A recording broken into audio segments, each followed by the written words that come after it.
One వేలో వచ్చారు. అది కూడా బండి మీద 4 పిల్లల్ని ఎక్కించుకొని వచ్చారు. లైసెన్స్ చూపించండి. లైసెన్సా? సారీ, ఇంట్లో మర్చిపోయి వచ్చాను. లైసెన్స్ లేదా? అయితే ఫైన్ కట్టండి. ఫైనా? నేనెవరో తెలుసా? మా నాన్నగారు వివేక్ రాజ్, ఎంపీ. చూడండి మేడం, మేము ఎవరిని ఆపినా కూడా అందరూ మీలాగే చెప్తున్నారు మేము ఎంపీ పిల్లలు, మినిస్టర్ పిల్లలు అని. అవన్నీ మాకు అనవసరం, అర్థమైందా? నేను నిజమే చెప్తున్నాను.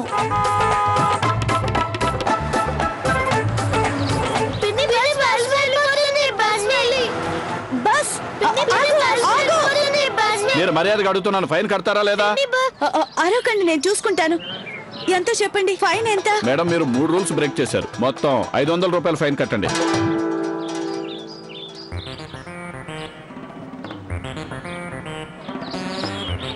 మీరు ఫైన్ కడుతున్నారా లేదా?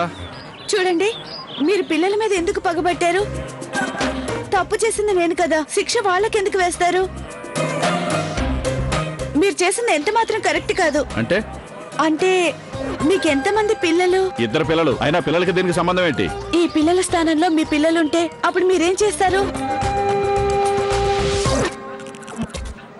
వీళ్ళకి ఎగ్జామ్స్ జరుగుతున్నాయి. టైంకి స్కూల్కి వెళ్ళకపోతే లేట్ అయిపోతుంది. లేట్ అయితే ఫెయిల్ అవుతారు. అప్పుడు వీళ్ళు చదువులేని వాళ్ళు అవుతారు. చెడ్డవాళ్ళుగా మారి నేరాలు ఘోరాలు చేస్తారు. అప్పుడిక వాళ్ళ భవిష్యత్తు నాశనం అయిపోతుంది.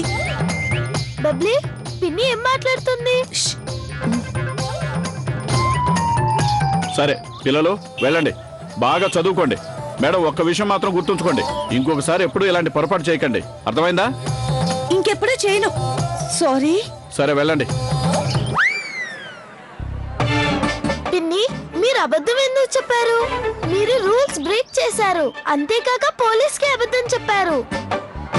పిన్ని, మీరు అబద్ధం చెప్పారా? పిన్ని, నేను నాయనమ్మకి అంతా చెప్పేస్తాను. నేను నాయనమ్మకి అంతా చెప్పేస్తాను.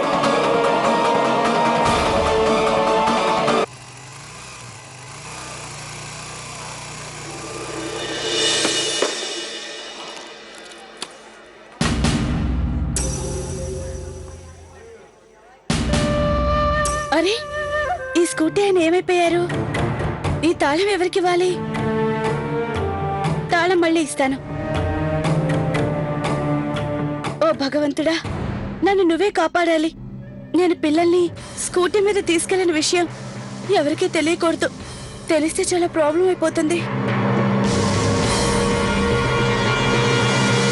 చూడండి కౌసల్య చిన్నమ్మ గారు, మీ కొత్త కోడలుందే, తాను అందరిలాంటి మామూలు ఆడపిల్ల కాదు.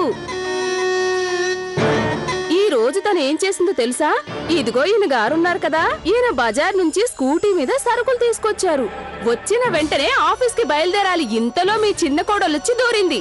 పిల్లల్ని సరదాగా ఒకసారి తిప్పుకొని వస్తాను అని చెప్పి స్కూటీ తీసుకుని వెళ్ళింది. వెళ్ళి అర్ధగంట అయింది, తను ఇంతవరకు అంతో పంతు లేదు.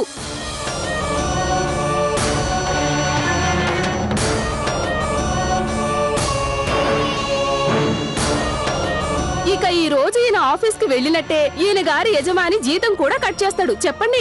అవునక్కయ్య గారు, తను చెప్పింది నిజమే.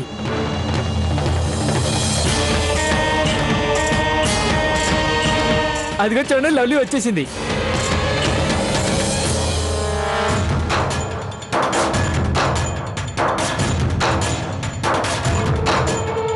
అదిగో చూసారా? నువ్వు చేసింది ఏం బాలేదు. కౌశిక్ కుటుంబం తల ఉంచుకుని ఎలా చేసావు? మనల్ని అడిగే వాళ్ళ దగ్గర నువ్వు స్కూటీ అడిగి తీసుకున్నావు. నేనే స్వయంగా కళ్ళారా చూశాను. పిల్లల్ని స్కూటీ మీద కూర్చోబెట్టుకుని జుయ్యి అంటూ స్పీడ్ గా వెళ్ళిపోయింది. ఆయన బండి తాళాలు ఆయనకిచ్చేసాయి.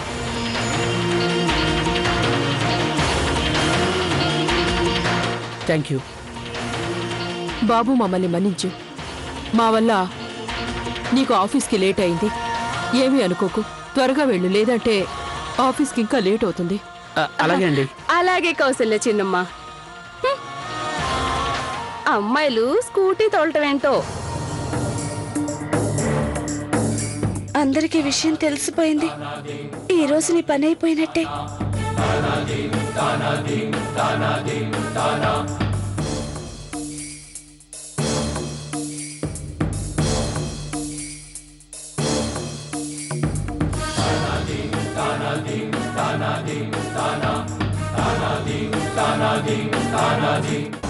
ఏమైంది? మళ్ళీ లవ్లీ ఏమైనా చేసిందా? అది తను ఆర్తి వాళ్ళైన స్కూటీ మీద పిల్లల నలుగురిని తీసుకొని స్కూల్కి వెళ్ళింది. అత్తగారు చాలా కోపంగా ఉన్నారు. చూసారా? చూస్తున్నారుగా మీరంతా. తను పిల్లల్ని లేటుగా రెడీ చేయడమే కాకుండా ఆ ఆర్తి వాళ్ళ ఆయన స్కూటీ మీద నలుగురు పిల్లల్ని తీసుకువెళ్ళి స్కూల్లో వదిలొచ్చింది. ఆ ఆర్తి మన ముందు నిలబడ్డానికి ఆలోచించేది. ఈ రోజు తను చేసిన పని వల్ల మనం అందరం వాళ్ళ ముందు తలదించుకోవాల్సి వచ్చింది.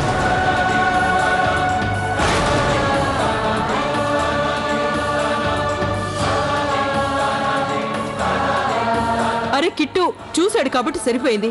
లేదంటే ఈ విషయం మనందరికీ అసలు ఎప్పటికీ కూడా తెలిసుండేదే కాదు. అరే నీకు కొంచెమైనా బుద్ధుందా?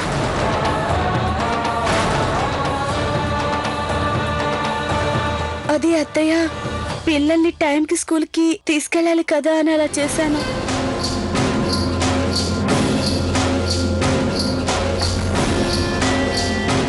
నీకు నేను చెప్పేది అర్థమైందా?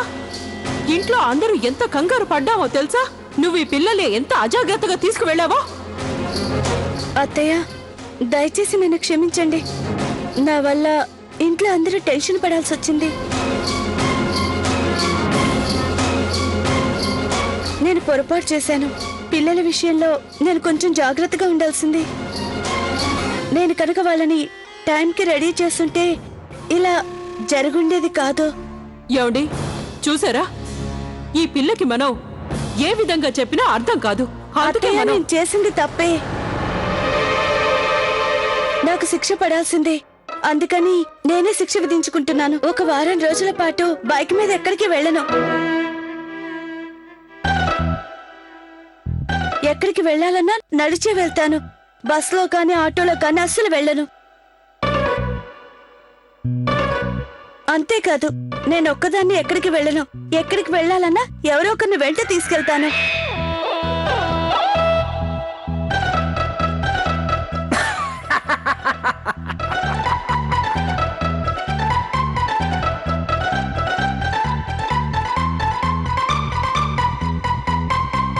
కిటో చుప్. వెళ్ళండి. మీరంతా మీ పనులు చూసుకోండి.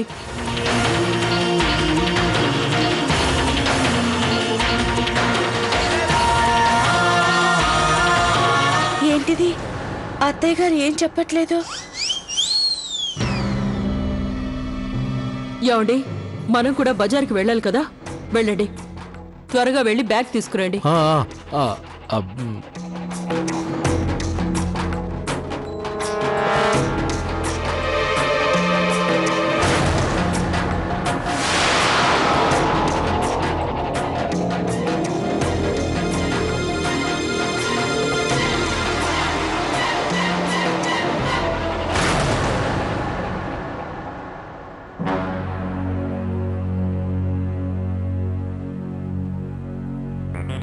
సారీ.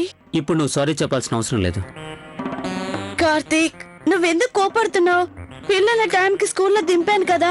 అయినా నువ్వు చూస్తూనే ఉంటావు. ఇక్కడ పెద్ద కుటుంబం వాళ్ళ రోజంతా భార్య, భర్త, వాళ్ళ ముగ్గురు పిల్లలు ఒకే స్కూటర్ మీద వెళ్తూ ఉంటారు. నేను కూడా అదే చేశాను, కానీ అందరికీ కోపం వచ్చింది. కార్తీక్, నువ్వెందుకు మూడు పాడు చేసుకుంటావు? నాకు నేను శిక్ష విధించుకున్నాను కదా. అయినా సరే, నీకు నచ్చకపోతే నేను ఇల్లు వదిలి ఎక్కడికి వెళ్ళను. I promise. ఇలా రా.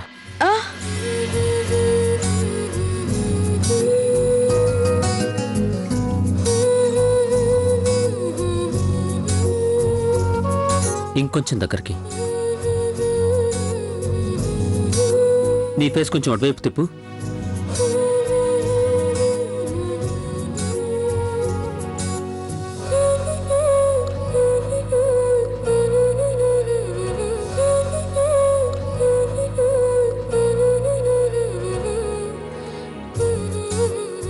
నువ్వు ఎప్పటికీ మారవు.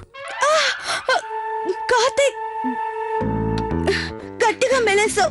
ఇంకోసారి గనక నువ్వు ఇలా చేసావంటే ఇంకా గట్టిగా మెలిపెడతాను. చూడు లవ్లీ, ఇంట్లో వాళ్ళు ఎవరూ నీ మీద కంప్లైంట్ చేయడం నాకు ఇష్టం లేదు. ప్లీజ్ ఇంకోసారి ఇలా జరగకుండా చూసుకో.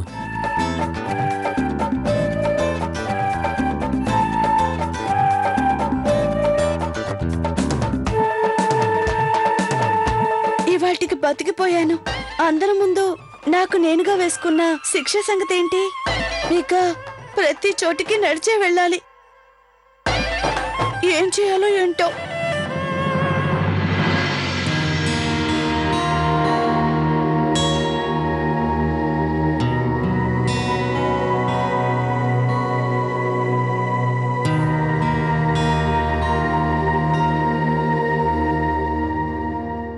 లవ్లీ, నువ్విప్పుడు వీళ్ళందరినీ బతిలాడాలి. బాగా కోపంగా ఉండుంటారు, ఎందుకంటే పిల్లల్ని స్కూటీ మీద తీసుకెళ్ళినందుకు. అక్క, నేనేమైనా హెల్ప్ చేయనా?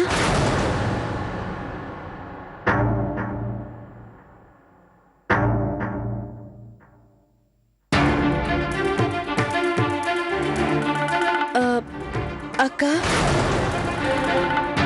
అవి నేను క్లీన్ చేస్తాను. ఏం అక్కర్లేదు.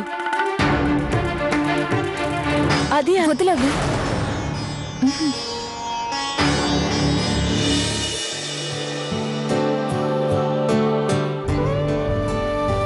సారీ.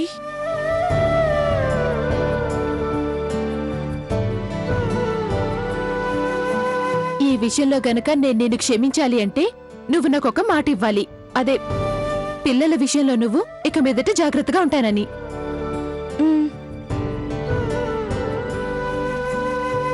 సరే వెళ్ళు. వెళ్ళి మేడ మీద అప్పడాలుంటాయి, తీసుకురా. వదిలే, ఆగు. పిల్లలతో ఇందాక నువ్వు చాలా కష్టపడి ఉంటావు కదా, అలసిపోయి ఉంటావు. వెళ్ళు, పైకెళ్ళి రెస్ట్ తీసుకో. అదేం లేదక్క, నేనేం అలసిపోలేదు. వెళ్ళి అప్పడాలు తీసుకొస్తాను, మీరుండండి.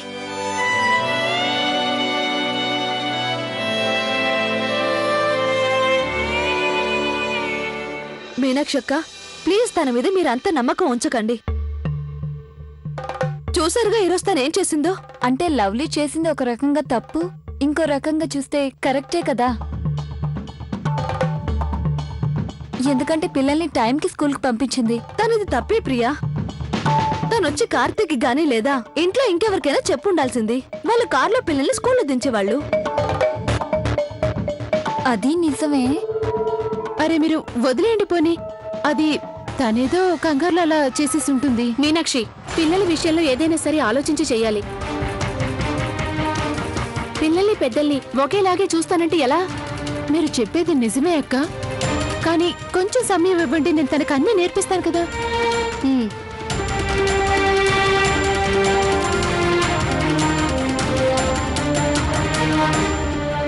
దేవుడా, ఇక మీదట నేను లవ్లీ విషయంలో చాలా జాగ్రత్తగా ఉండాలి. లవ్లీ, ఇప్పుడు అర్థమైందా పిల్లల్ని సముదాయించడం ఎంత కష్టమో?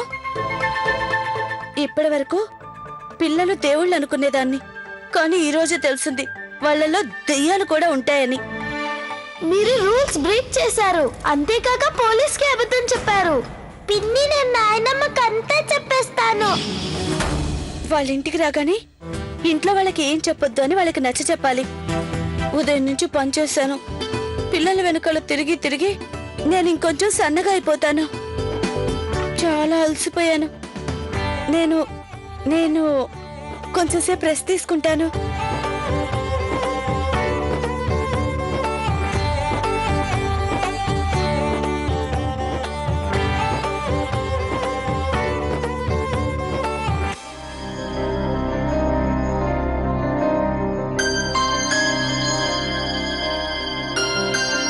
అరే,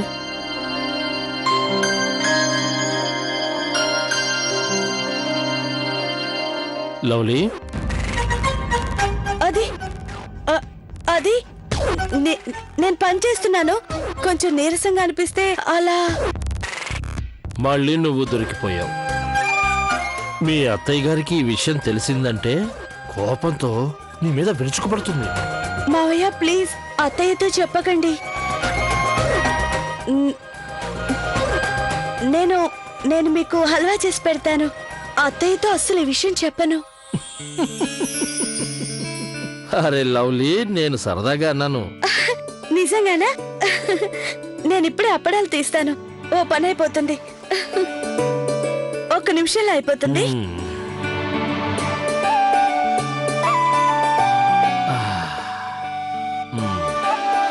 నాకు తెలుసమ్మా, నువ్వు ఈ రోజు చేసింది నీ బాధ్యతను ఎలా అయినా నెరవేర్చాలి అనే కంగారులో చేశావు.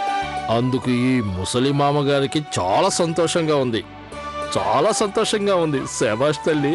ముసలివాడా? ఉమ్, ఎవరన్నారు మీరు ముసలివాడని? కాదు, ఎంత మాత్రం కాదు. ఉమ్, నిజానికి ఈ ఇంట్లో అందరికంటే మీరే ఎక్కువ ఫిట్ గా ఉన్నారు. కార్తీక్ అన్నా కూడా. ఉమ్. నిన్న మీరు కవిత చెప్పారు కదా, ఎంత రొమాంటిక్ గా ఉందో. నిజం చెప్పనా, తమరికి సరిసాటి ఎవ్వరూ లేరు. అందుకే కదమ్మా నేను మీ అత్తయ్య కౌసల్య లాంటి ఆడదాన్ని పెళ్లి చేసుకునే ధైర్యం చేయగలిగాను. ఉమ్, హ? అయితే సరే, ఈ రోజు నుంచి మీరు నాకు బెస్ట్ ఫ్రెండ్. అలాగేనమ్మా.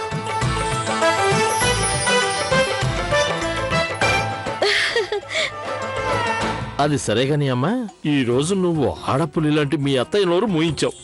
ఒక్క మాట కూడా మాట్లాడలేదు. నాకైతే చాలా హ్యాపీగా ఉంది. మావయ్య గారు, నాకెందుకనో అత్తయ్య గారు ఎక్కువ స్ట్రిక్ట్ అనిపిస్తుంది. అవునమ్మా, స్ట్రిక్ట్ గానే ఉంటుంది. కానీ తనంత స్ట్రిక్ట్ గా ఉండబట్టే మనందరం ఇంకా ఇప్పటికి కూడా ఉమ్మడిగా ఉన్నాం. తను పెట్టిన రూల్స్ అన్నింటినీ పాటించేసి ఇంటిని ప్రశాంతంగా ఉంచటమే. అవునా? కానీ మావయ్య గారు, అప్పుడప్పుడు కొన్ని చిలిపి పనులు సరదాగా ఉంటుంది, చాలా సంతోషంగా ఉంటుంది. మనకు కూడా కొంచెం సరదాగా ఉంటుంది. అవును, అది నిజమే. కానీ ఇప్పటి వరకు ఉండే పద్ధతులన్నిటినీ ఉన్నట్టుండి మార్చాలి అంటే కుదరదు కదా. ఆ? అంతే కదమ్మా. నీకు ఇంకో రహస్యం చెప్తాను, అది నాకు మాత్రమే తెలిసిన రహస్యం. తను ఏం చెప్పినా సరే సరే అంటూ ఉండు. రూల్స్ పాటించటం వాటంతటా అవే తగ్గిపోతూ ఉంటాయి. అత్తయ్య గారు, మీరు మమ్మల్ని రమ్మన్నారా? లవ్లీ ఎక్కడా? అది అత్తయ్య, తను మేడ మీద అప్పడాలు తేవడానికి వెళ్ళింది. మనం వ్రతం చెయ్యాలి కదా. అత్తయ్య గారు ఫోన్ చేశారు, తను ఈసారి రాలేను అని చెప్పారు. అమ్మ ప్రియా, నీకు ఇంకా లవ్లీకి ఇది మొదటి పండుగ. అందుకని మనమే అన్ని జాగ్రత్తగా చూసుకోవాలి. అమ్మ గౌరీ, తనకి చెప్పు, వాళ్ళ అమ్మకి చెప్పి వాయనం తీసుకురమ్మని. ఇది తనకు తొలి పండగ, అందుకని వాయనం పుట్టింటి నుంచే తేవాలి. వాళ్ళ అమ్మగారికి ఈ విషయాలేమీ తెలుసుండకపోవచ్చు. ఇక మీరు మీ పనులు చూసుకోండి. నేను మీ మామయ్య గారు కలిసి బజారుకి వెళ్లి వ్రతానికి కావాల్సిన సరుకులన్నీ తెస్తాం. ఈయన ఎక్కడికి వెళ్ళారు? రామ్మా.